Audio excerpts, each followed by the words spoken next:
A gente tem uma palavra, né, baseada num trecho desse livro. Pode ler pra gente? Nossa. Ele fala sobre o propósito do casamento, né? De vocês estarem em dois. Juntos, assumimos o compromisso de buscar e seguir o plano de Deus para a nossa vida. Ajudamos um ao outro a descobrir nossos dons singulares e incentivamos um ao outro a usar essas habilidades para servir a Deus e promover o bem no mundo. Quando fazemos isso, nossa vida apresenta Deus aos outros e cumprimos nosso maior propósito. Nosso relacionamento conjugal melhora a eficácia com que servimos a Deus. Olha só que interessante, né? Quando você tem um bom relacionamento, né, a gente entende, a gente lendo a Bíblia, conhecendo, né, do curso de maturidade, a forma como a gente foi criado, que Deus, ele é um Deus de relacionamento. Deus, ele é um Deus que gosta de se relacionar. Deus, ele é um Deus que ele adora estar, ele ama estar com os filhos dele.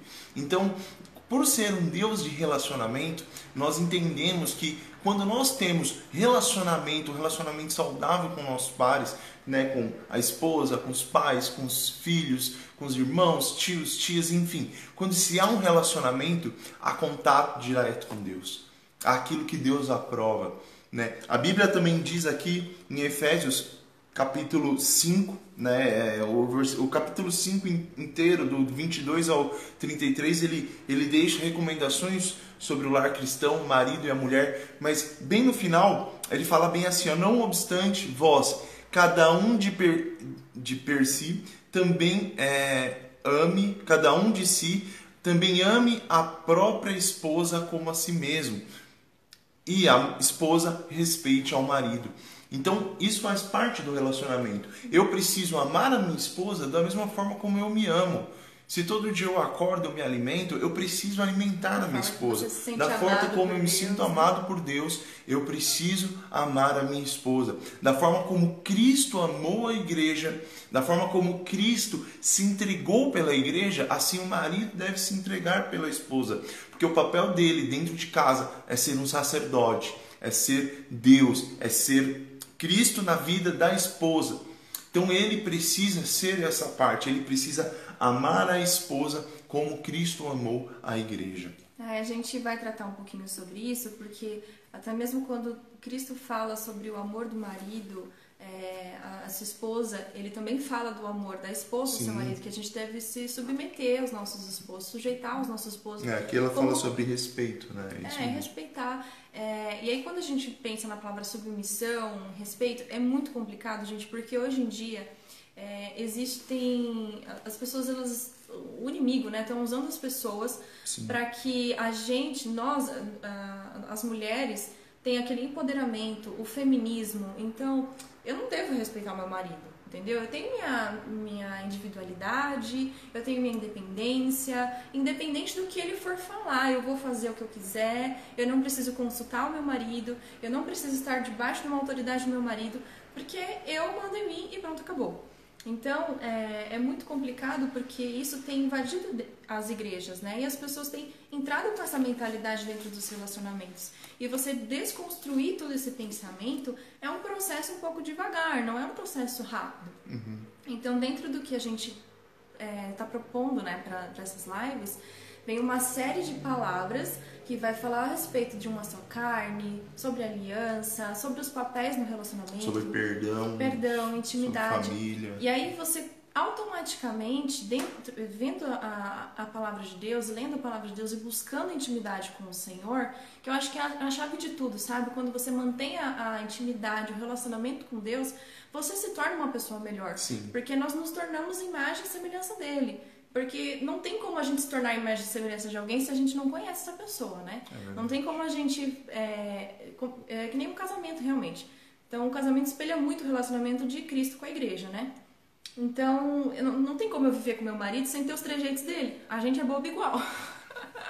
A gente faz a mesma coisa, né, palhaçada? E quanto mais tempo a gente passa junto, mais a gente se parece, mais nosso jeito se parece, mais a gente faz coisas iguais. Se você vir aqui em casa, a nossa organização é igual, tem se tornado cada vez mais igual, né? O nosso jeito de pensar. E principalmente, né, o cuidado, o carinho, o amor, e isso reflete muito nos filhos.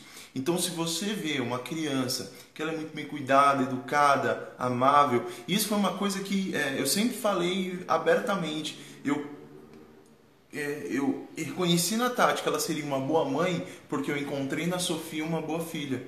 Eu encontrei na Sofia uma criação à luz da palavra de Deus. Então, para a gente ter essa visão, a gente precisa entender, e é realmente isso que a Tati falou, desconstruir aquilo que o mundo tem colocado na nossa cabeça. E assim também, como eu falei, da intimidade com o seu cônjuge, a gente tomar a forma um do outro, né?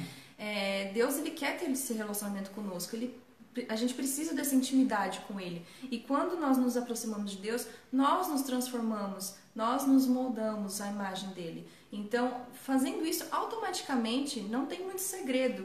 A gente acaba sendo um marido, uma esposa melhor.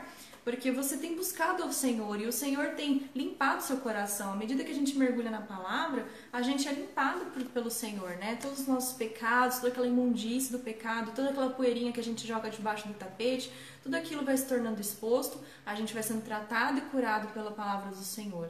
Mas isso não tem que ser uma forma individual. Um tratamento de Deus no casamento, ela é em conjunto, é uma só carne. Então, muitas vezes, as pessoas falam assim, mas eu busco a Deus, meu relacionamento tá, né?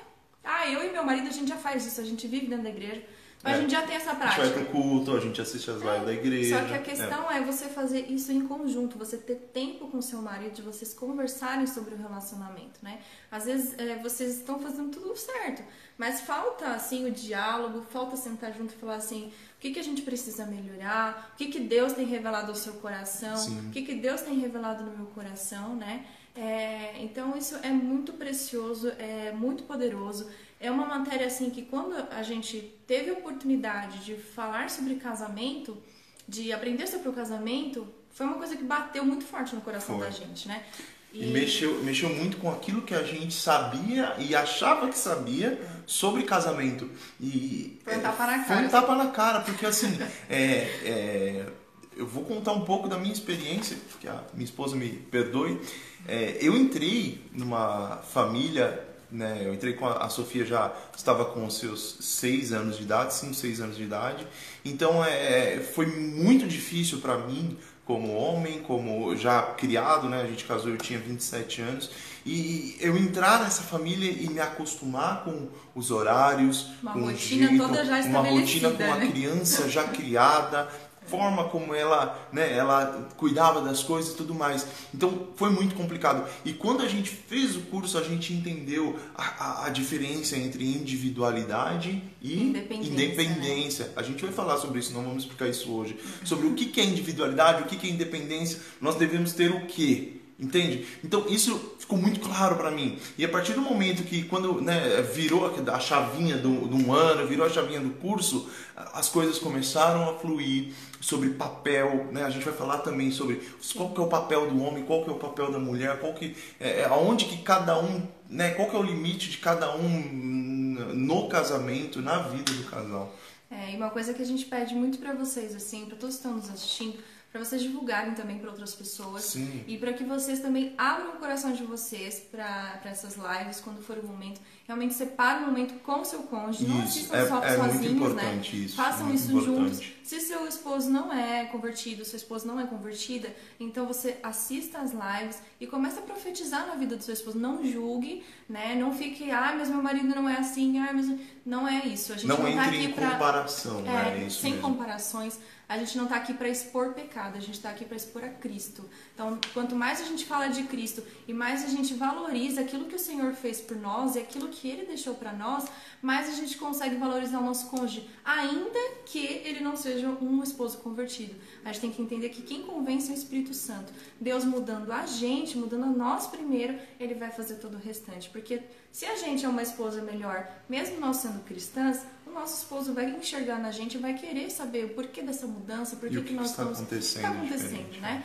E a palavra fala exatamente nisso. Para nós mulheres, mesmo que o marido não seja convertido, para que a gente tenha sabedoria e não seja uma mulher chata, mas é que a gente seja uma mulher virtuosa, para que o esposo enxergue em nós uma mudança, uma virtude e queira saber quem é que está fazendo isso com a minha esposa, né? Quem é a pessoa que está mudando tanto a cabeça dela? E aí, a partir desse momento, a coisa mais maravilhosa, aquilo que toda pessoa espera, né? Tanto o homem quanto a mulher, que tenha um casamento onde um dos dois não são convertidos, que é realmente ver a conversão da família, ver a família resgatada. Então, nós cremos nisso, nós cremos na restauração, no resgate do casamento. Sim. E por nós acreditarmos tanto nisso, nós queremos contar com você para poder realmente fazer com que isso funcione, para que fazer com que o seu casamento funcione dentro do propósito de Deus, dentro da palavra de Deus.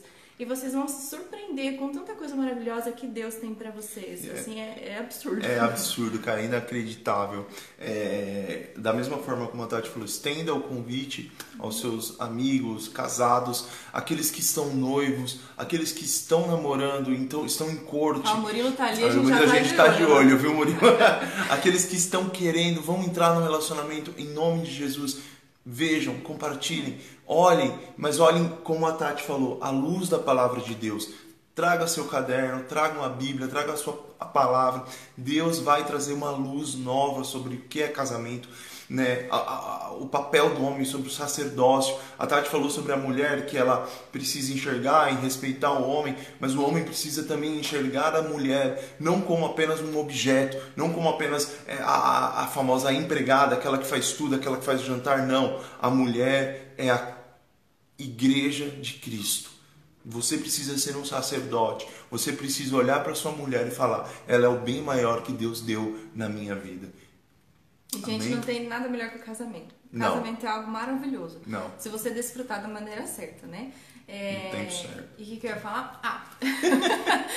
Uma coisa é fato, não existe tempo de relacionamento para se resgatar, tá? Então você pode estar com 50 anos de casado.